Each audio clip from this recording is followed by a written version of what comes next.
I think the last time I made a New Year's resolution, my age was still in the single digits. I've definitely never made one my entire adult life. And then, start of this year, I did. And it's one that, to most people, is going to sound, if you sort of understand it, kind of insane. So I want to explain that.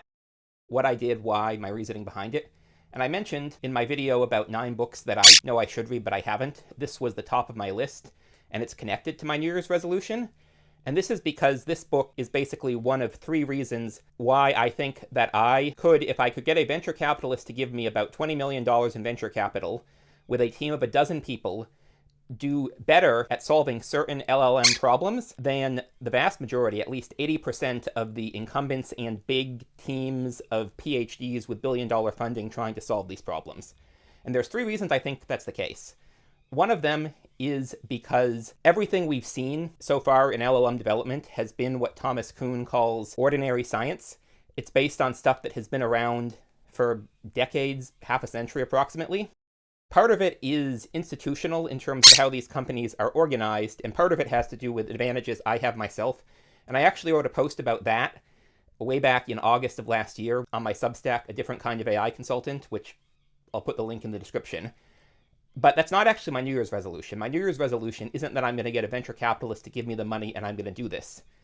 My New Year's resolution is that I could potentially get in the room with the kind of venture capitalist who owns lone founder startups and who understands the kind of distinction between what Kuhn would call revolutionary science versus ordinary science, and that if I could get in the room with a venture capitalist like that, I could have a reasonable chance of actually persuading them to give me the money.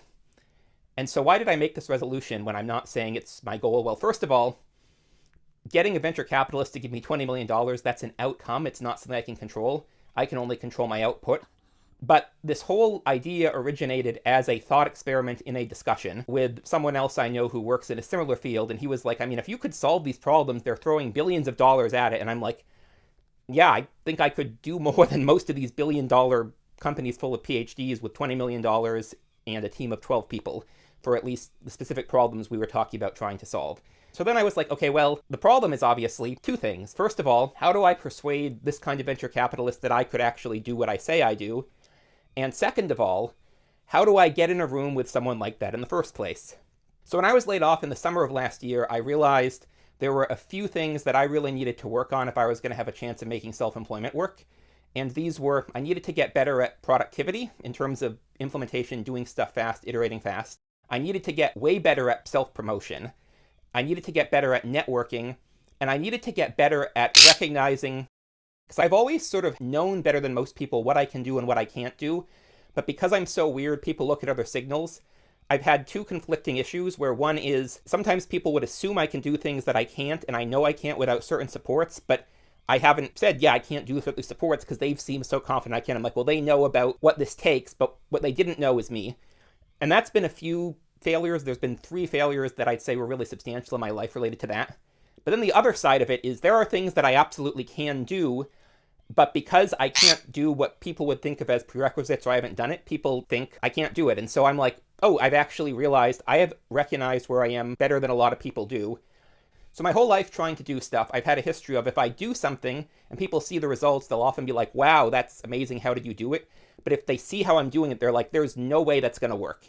And if I can't justify why something will work, I've been like, maybe I can't, maybe I shouldn't. And so basically I was like, I have to start making small bets, little bets, which I talked about in another video. And I was still anchoring myself to putting too much energy into the refining them and burning myself out. And so the start of this year, I'm like, okay, well, I'm pretty confident now in understanding what I can do at this point. But there's still 3 things that I need to do, which are I need to get better at fast productivity and implementation. I need to get better at self-promotion. I need to get better at networking.